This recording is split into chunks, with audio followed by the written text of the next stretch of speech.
Let's watch Bernie Sanders on MSNBC just further laying into Donald Trump and his unqualified, frankly corrupt nominations for the different cabinet agencies, and then we'll hop back in with the context we can provide. Hey you, yes, you, we now have a Substack website where you can help support the channel. For just $8 a month, you can get daily articles exposing the chaos in Trump's first 100 days, a weekly podcast, and other exclusive perks, all while helping the channel grow and defend democracy. This is something that's not just very important to me, but enables us to get our message out to the most amount of people while also being just a genuine passion that I would love to pursue. So for those who have been wondering how to support the channel, how to help us grow, you can sign up now at the first link in our description. Thank you, and let's get back to the video. I think everything being equal, vote is going to win.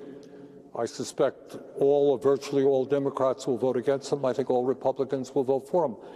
You know, what Raphael Warnock was just talking about a moment ago about the devastating cuts to programs that working families, low-income people need is absolutely correct. And I'm glad that we fought back and, for the moment at least, we have managed to get that freeze rescinded. But the key point here is that what Trump did is illegal and unconstitutional. The power of the purse rests with Congress, your point, and not with the executive. You know, the founding fathers were pretty smart about that. They divided up the power. But I'll tell you something, when you talk about authoritarianism, Chris, it is not only vote and the power of the OMB and what Trump is doing. And he's emboldened to do illegal things by the Supreme Court ruling that said he cannot be prosecuted for illegal acts. As far as breaking the Constitution, he realized his base is just on board for whatever he does, whether constitutional or not. And they only defend the Constitution in so much that it gives credence to their worldview, like with the Second Amendment. But then they'll throw it out when it comes to things like the 14th Amendment. Truly, Republicans ditched and respect and value in the Constitution a long time ago under Trump. They also literally just want him to be the king and have king-like powers. So when he circumvents the powers enumerated to Congress as a check and balance to the president and our democracy to keep a dictatorship from happening, MAGA cheers it on. But when Biden tells companies to either, vaccinate or require masks, that's fascism. Bernie is also spot on here at what he's saying about authoritarianism. As I always push on this channel, the first step is to destroy credibility in media and institutions. That way you can control the narrative and then you consolidate the power because you can just formulate it in a way that your people will eat up. Kind of what is happening textbook step by step under Donald Trump in front of all of our eyes. His lawsuits against the media when they do things that he's not happy with. So you got a suit against ABC. You got a suit against the Des Moines Register. You got Meta apparently gave him $25 million today. So what goes on? If you say something tomorrow that Trump doesn't like, maybe he will sue NBC. And maybe your bosses will say, hey, Chris, you got to calm it down a little bit. We can't afford $50 million to Trump.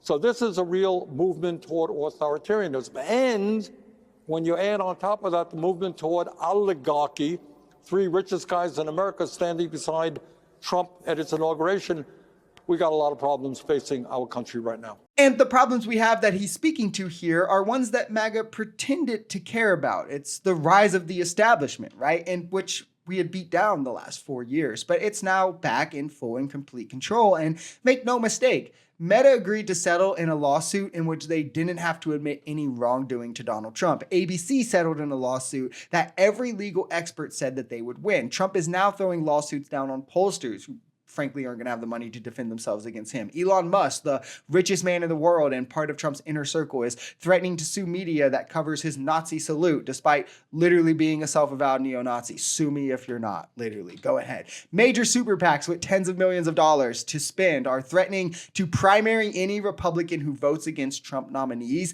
against Trump legislation. Trump is telling agencies that he'll withhold funding from them if they don't comply with his agenda.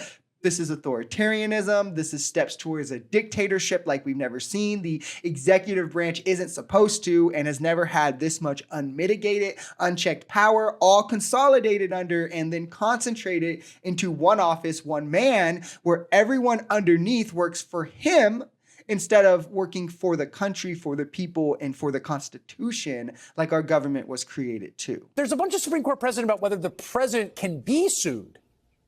But But the idea of the president doing the suing and other people paying him settlements, that seems kind of odd.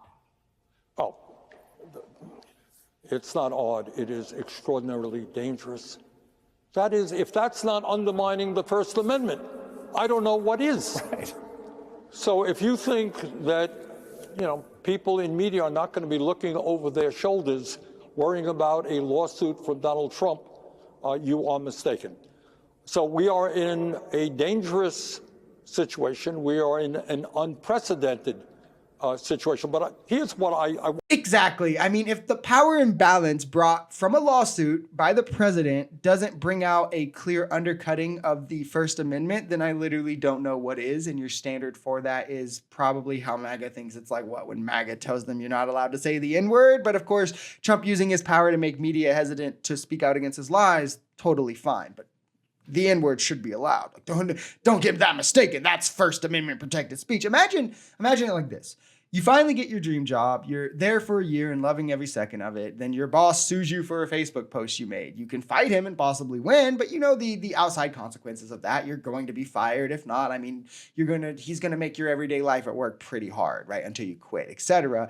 This power imbalance is gonna weigh in on your decision and give way to, instead of you doing that and fighting, you just maybe deleting the post, capitulating to his lawsuit, and never posting or saying anything like that ever again.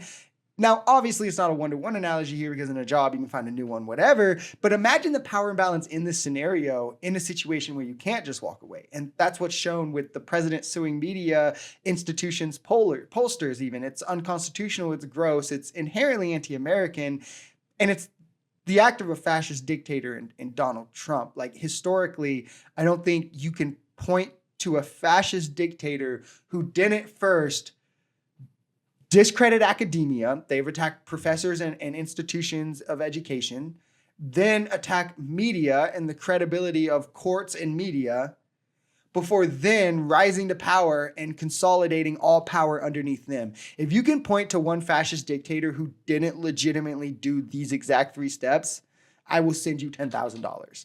If not, then I think we can all admit that Trump is a fascist dictator, and that's what MAGA wants.